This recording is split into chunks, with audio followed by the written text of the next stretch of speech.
Hello， 大家好，我係是但貓 Joyce。我哋下個月咧有一個好特別嘅任務，事緣咧就係我朋友咧下個月就要去登記結婚啦。佢就問我哋可唔可以幫佢執拍一啲相啊、錄影咁樣。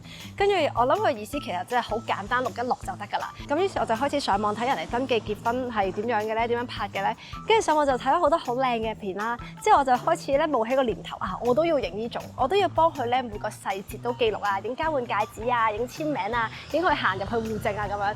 所以我就上網不停做資料搜集，究竟要點樣影啦？跟住而家咧揸機嗰個咧就好大壓力啦。佢啊揾咗嗰啲勁專業嗰啲咧，跟住 send 俾我，叫我學下人哋點整。我話唔係你拍嘅咩？原來佢係叫我影嘅喎。我而家勁緊張啊！唔係，我都會執拍嘅，但係都要有部主機㗎嘛。因為嗰啲嘢唔可以失敗咁無啦啦做咗分攝喎。我而家已經開始咧發惡夢啊！我張 SD 卡壞咗咁點咧？影得唔靚咁點咧？個曝光唔啱咁點算咧？影響咗人哋嗰個婚禮咁點算啊？喂，我諗佢真係冇期望嘅，佢真係叫我哋影下嘅啫。後邊呢啲嘢係我自己忽發奇想，覺得我哋都可以試下做喎。佢仲要搞到我勁大壓力，佢仲會話寫低究竟一定要影啲乜嘢啊！我話使唔使畫埋 storyboard 啦咁樣？同埋而家我哋考慮緊有邊兩種風格咧？一種咧就係會講嘅分享感受嘅，一種咧就係純影片嘅。而家仲諗緊邊一種好啲？我而家好大壓力，點解我會做咗婚姻攝影嘅？或者幫你闖出新一條血路冇可能，我邊有咁叻？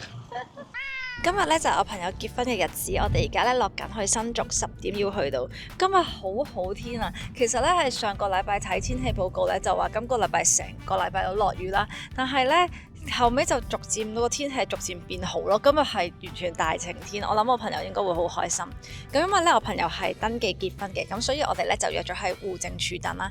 其實我今次係我第2次喺台灣參加呢啲結婚儀式啦，但係今次咧就特別啲嘅，因為我朋友揾咗我做結婚證人咯。我完全冇諗過喺台灣會有機會做一個咁重要嘅角色咯，我都覺得好榮幸嘅。其實我都唔知成個流程點，一陣間試完之後話俾大家聽啦。咁其實我呢個朋友咧係識咗好多年㗎啦，係我以前喺東海 exchange 嘅時候咧就已經識啦。咁我哋結婚嗰時咧，佢都有特登喺台灣飛嚟香港參加我婚禮啦，所以我都好開心今次可以見證到佢一個咁重要嘅時刻咯，我都好期待。不過因為我朋友佢就唔係好想出鏡嘅，咁所以應該咧一陣間登記結婚嘅現場就冇乜片段可以俾大家睇㗎啦。可能喺我簽紙嘅時候咧影少少片段俾大家睇啦，跟住再分享下我嘅感受。揸咗個半鐘，終於嚟到竹東啦！我發覺咧呢度嘅斑馬線設計咧好過台北好多，佢全部咧都係退縮咗，即係你架車轉直咗咧先會見到條斑馬線，咁就唔會有 A 柱阻擋嘅問題。其實台北市應該參考下，嗱就好似前面咁啦，你見到啲車咧係轉完彎先到條斑馬線嘅。如果喺台北咧就會起正喺個角落頭度，咁樣係會安全好多。今次好似係我哋移民5年嚟第一次嚟到新竹嘅市區。呢度係竹東啊，你話？我想問新竹市東區係咪真係竹東？有冇人可以話過？我哋都唔知，我哋睇住個地址嚟嘅啫，都唔知邊度嚟。新竹嘅山上面就去過，但係市區好似係第一次。係啊，咁我哋而家買完嘢飲，食完少少嘢就去戶政處等個朋友啦。好緊張啊！我驚我影得衰咗啊！係啊，係啊。佢俾勁多壓力我啊！之前我冇啊，我俾佢係咁揾嗰啲參考片段我睇，要我咁樣拍，要我咁樣影啊！冇啦，做咗分攝啊而家。唔係啊，我都要影㗎，你影主機，我影副機。我覺得作為行人咧，都易好多去睇啲車係咪轉緊彎過嚟咯。係啊，你完全唔驚呢個司機喺 A 柱左轉睇你唔到嘅，因為架車已經打直咗，咁樣安全好多啊！真係。就喺呢度啦，新竹市東區戶政事務所。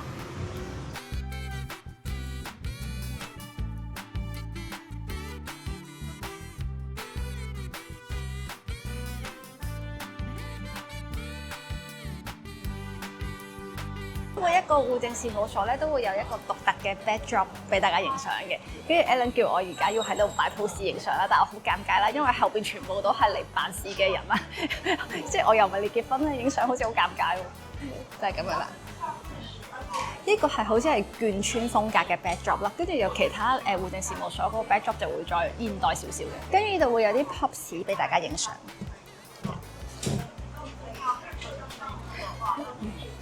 哇！佢張凳就有分嘅喎，老公凳啊，佢真係。老婆凳，好搞笑喎！有冇人知道個喜字嗰度咧寫住老油愛虎係點解啊？定係愛老虎油？咩啊？完全唔識讀啊，係咩意思啊？有人知嘅話解釋俾我聽下。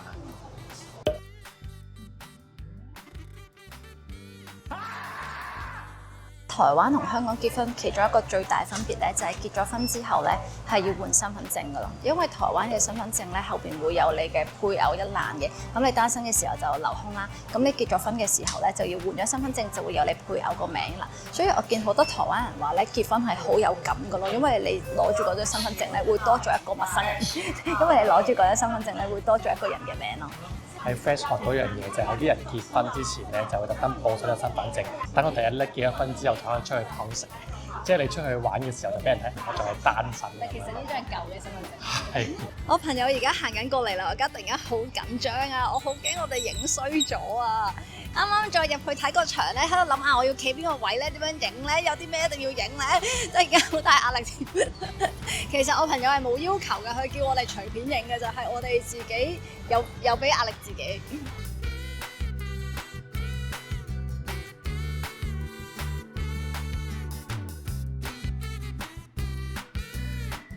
頭先一隻混亂之中咧，佢哋已經結咗婚，而家等緊換身份證啦。其實係5分鐘之內就結咗婚。係啊，同埋佢哋嗰張結婚證書，佢哋已經寫好晒啦。我以為佢哋嚟到先寫，我哋可以慢慢先影啦。點知原來冇咯，好慌亂啊！頭先我有啲擔心啲片唔知會點樣。畫面一轉咧，就嚟到淡水呢個長老教會。點解會喺度咧？我哋就因為今次條片係講結婚啊嘛，就揾翻個啱主題嘅背景同大家講。嗰日嗰個過程真係太過忙亂啦。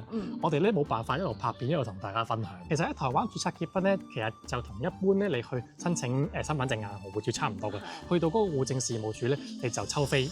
然之後就埋佢填 form 就完成咗個過程㗎啦。咁咧，我哋嗰日諗住咧，佢哋抽完飛等緊嘅時候，就影下啲 footage，影下佢哋即係啲互動啊互動咁嘅場面啦。但係點知佢朋友一早幫佢抽咗飛，一嚟到就可以埋間談。我諗我哋入到去等咗2分鐘啦，就已經話可以過嚟啦。跟住佢哋咧就攞啲 form 出嚟啦。跟住我哋本身係諗住咧，佢嗰張結婚書頁咧會慢慢喺度寫資料，我哋就可以影下啲畫面啦。點知拎出嚟嘅時候已經係張填完嘅結婚書頁，填好咗啦。所以其實咧係冇嘢做嘅，一埋到去咧就到佢呢個證人簽名咯。係啊，我喺度仲影緊嘅時候就話證人你簽名啦，嚇乜都未影喎。係啊，跟住咧喺個職員填緊啲電腦資料嘅時候咧，佢哋兩個突然之間就交換戒指喎。係啊，跟住我就死啦！我哋就要揾個角度影，跟住就叫佢擰過嚟啦。跟住我就喺度諗下，可能我哋之前溝通得好仔細，每一個步驟要點樣影，因為我自己腦裏邊咧就有個想像咧，我就諗住對方都知道咁樣啦。我原本係諗住係有個程序嘅，填完方職員就會叫你哋而家可以交換戒指啦，跟住就會宣佈你哋係夫妻啦。原來係冇㗎，所有嘢都係自動波㗎。突然之間自己交換戒指啦，即係你中意錫就錫啦，唔錫就唔錫啦。我諗如果好似我哋呢啲 I 人咧，我哋兩個就係填完方就默默地就結咗婚完咗啦。我哋係唔會自己主動交換戒指同埋攬住錫影相咁樣咯。原來台灣咧係咁有趣，係要自己自動波做呢啲嘢。係。咁跟住咧等埋嗰個身份證就埋喺 backdrop 影相咯。成個過程其實係 within 30分鐘，30分鐘就完成咗㗎啦。其實最耐係等身份證咯。係啊，原來係同香港嗰個結婚嘅過程咧係好唔同嘅。我哋喺台灣其實我係參加過3次婚禮，一次就係喺宴會廳啦，另一次就喺教堂。咁嗰啲即係宴會廳啊、酒家同教堂咧，基本上同香港咧係好似，大同小異咯，嚟咁。係啊，但係原來咧喺戶政處結婚咧，同香港嘅差異咧係好大嘅。即係香港如果咧要行呢種最基本嘅結婚流程嘅話咧，就會去一個叫做婚姻註冊處嘅地方啦。嗰度淨係會處理結婚事宜嘅啫。係啦，咁你就要喺2個禮拜之前咧申請你要結婚嘅。跟住咧就喺2個禮拜之內咧，係就會公告呢2條友要結婚啦。因為喺2個禮拜之內咧係要冇人反對，你哋先可以結婚。點解可以反對嘅？你知唔知啊？我唔知喎。其實咧，我之前都唔知嘅。我有一條片咧，我上網查，原來咧係有4個理由可以反對。第一個理由咧係你重婚，查唔到嘅咩？可能有啲人喺外國，譬如拉斯維加斯結婚嗰啲咧，咪查唔到咯。第二個就係有血緣關係，又查唔到嘅咩？阿媽媽或者阿爸喺一邊偷食嗰啲咧，即係同咗個同父異母嘅結婚。唔知總言之係有血緣關係啦。哦咁第三個就係咧喺心理上同埋性能力行為上係有缺陷嘅，係即係譬如係變性係未完整嘅。咁最後一個就係其中一方未滿21歲而冇父母同意。咁如果2個禮拜之內咧冇人反對你結婚咧，你嗰日就可以結婚㗎啦。咁呢個過程咧同台灣係好唔同，就唔係純粹埋個 counter 做手續嘅，係有個小禮堂，你可以大概可以坐到幾十人啦，你可以邀請你嘅親戚朋友嚟嘅，我都參加過幾次㗎啦，係啦。咁首先咧，嗰啲親戚朋友就會入咗個小禮堂度，然之後婚姻登記官咧就會邀請新郎同新娘進場，其實就係開門咧行到喺婚姻登記官前邊企喺度嘅啫。係啦，跟住嗰個婚姻登記官咧，佢就會讀一段嘢啦，內容係咁樣嘅。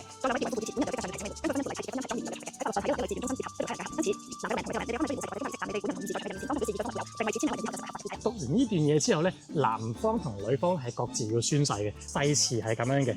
我請在場各位見證，我嘟嘟嘟願意你嘟嘟嘟為我合法妻子。跟住個女仔咧一樣都讀同一句嘢，我請在場各位見證，我嘟嘟嘟願意你嘟嘟嘟為我合法丈夫。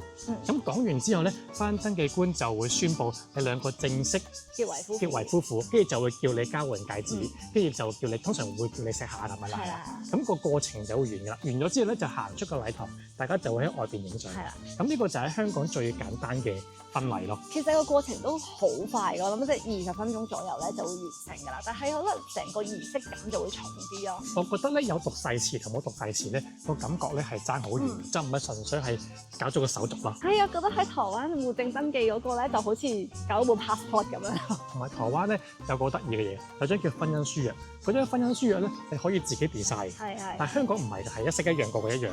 咁嗰張婚姻書約咧，只要你上邊嘅字同官方一樣嘅就可以嘅。係啊，咁你個 design 你自己設計。我見到好多新娘咧都一定會自己設計嘅，佢哋話覺得係為呢個過程咧增添咗儀式感咯。係啊，同埋其實你可以上網買，有好多人設計得好靚咁樣咯，係蝦皮好多我見到係。係，所以咧原來係香港結婚同台灣結婚係咁唔同。我哋今次咧完全係大開眼界。個文化差異我都覺得幾大下咯。係啦，我覺得對我嚟講最震撼嘅就係好多台灣人咧，原來喺戶政事務所結婚咧係唔會邀請屋企人去嘅。可能因為對我哋兩個嚟講咧，結婚都係人生大事，好想屋企人一齊參與咯。我喺香港參加好多次咁樣婚姻註冊處嘅結婚咧，係每一次都有屋企人在場。我諗真係除非同屋企人鬧翻晒，或者屋企人行動係超級不便，先唔會參加咯。係啊，咁所以咧，我哋知道呢件事嘅時候都覺得好震撼，因為我哋上網睇過好多 YouTube 片咧，台灣人喺戶政事務所結婚咧，真係冇一個有屋企人在場㗎。都係朋友喺度咯，甚至我有一個客咧，佢話佢結婚嗰時淨係叫咗2個朋友去幫手簽名啦，然之後佢係上手簽紙，下晝就即刻去返工咯。係啊，原來台灣人結婚咧係即係咁簡易嘅，即係好簡單就結咗婚。我哋兩個想結婚，望翻個朋友去簽個字就得㗎，好似話唔使朋友得㗎，你現場咧揾個唔識嘅人幫你做見證人都得㗎。我本身咧，我做證人嘅時候咧，我又帶晒身份證啊、印章去啦，本身以為要核對下我身份啦，原來唔需要㗎，我真係埋去簽個名就得㗎啦。係，原來咧係咁簡易就可以見到翻台灣，所以個文化差異真係好大好唔同。我覺得呢件事好有趣，可以同大家分享下咯。